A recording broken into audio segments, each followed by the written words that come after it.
Deep in the Canadian wilderness lies Lake Anjikuni, a remote and unforgiving land. It's a place where the wind howls across the frozen tundra, where the sun barely reaches during the long winter months.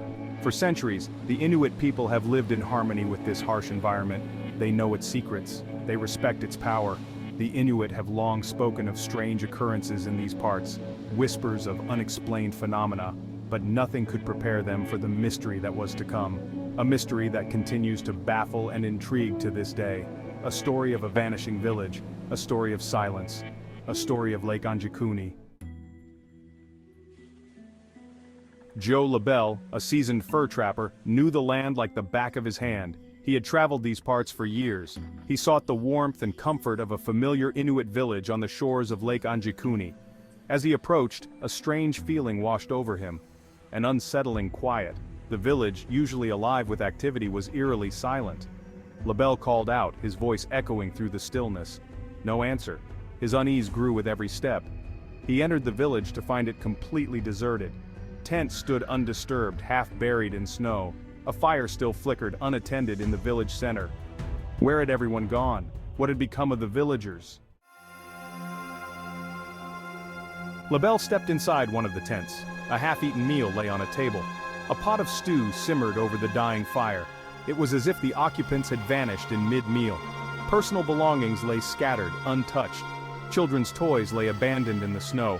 Everything was in its place except the people. Outside the village, a more gruesome discovery awaited. LaBelle found the villagers' sled dogs, all 7 of them dead, starved. Their bodies were still tethered to a post. They had been left to die.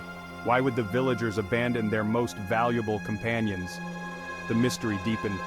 Driven by a growing sense of dread, LaBelle stumbled upon the village burial ground. The sight that greeted him sent chills down his spine. Graves lay open, empty. The frozen earth appeared to have been disturbed. Had the villagers been taken, or had something far more sinister transpired on the shores of Lake Anjikuni? Shaken to his core, LaBelle made his way to the nearest telegraph station. He reported his findings to the Royal Canadian Mounted Police, RCMP. The story was so bizarre, so unsettling, that many dismissed it as a trapper's tale. But something about LaBelle's demeanor, the sheer terror in his voice, convinced the RCMP to investigate. A team of officers was dispatched to Lake Anjikuni. They scoured the village and the surrounding area. They found the same deserted village, the untouched belongings, the open graves. But they found no sign of a struggle, no footprints, no indication of where the villagers might have gone. The RCMP investigation hit a wall. The disappearance of the villagers of Lake Anjikuni remained an unsolved mystery. Over the years, numerous theories have been proposed to explain the disappearance. Some believe the villagers were victims of a mass abduction, perhaps by beings not of this world. The strange lights often seen near the lake added fuel to this theory. Could extraterrestrial visitors have taken the villagers? Others speculate that a natural disaster might be responsible, perhaps a sudden avalanche or a freak ice storm. But there was no evidence of any such event. The village, though deserted, was largely intact. The mystery remained.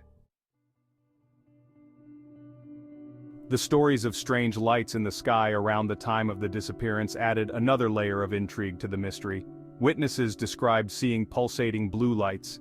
These lights moved silently across the night sky. Could these lights be connected to the disappearance? Some believe the lights were auroras. Others suggest they were something far more extraordinary. To this day, the blue lights remain an enigma, a piece of the puzzle that refuses to fit. Some skeptics question the veracity of the entire story. They argue that the lack of concrete evidence, coupled with the story's reliance on anecdotal accounts, casts doubt on its authenticity. They suggest that the story of the vanishing village might be a fabrication, a tale passed down through generations. However, the legend persists. It's kept alive by the oral traditions of the Inuit people.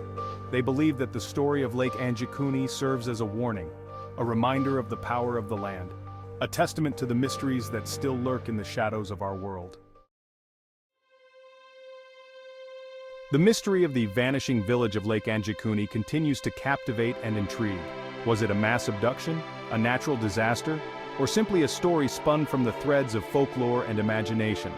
The answer, like the icy winds that sweep across Lake Anjikuni, remains elusive. The villagers of Lake Anjikuni vanished without a trace. They left behind a mystery that has haunted the Canadian wilderness for almost a century. The story serves as a reminder that some secrets are not meant to be solved. Some mysteries are destined to remain unsolved. The legend of Lake Anjikuni lives on.